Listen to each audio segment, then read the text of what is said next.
Welcome back everyone. In this video, I'll show you how to scan a QR code using your iPhone.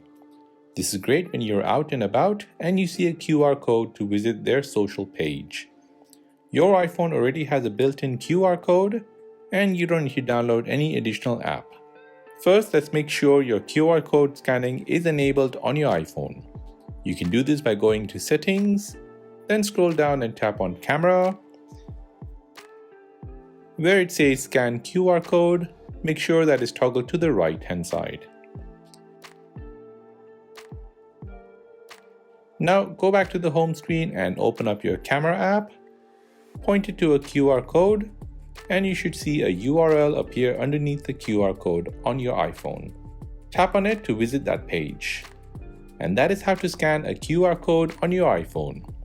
If you have made it to the end of this video, then please hit the like button and most importantly, please consider subscribing to this channel for more videos like this. If you have any other questions, then please do let me know in the comment section down below. Thanks for watching and see you in the next one.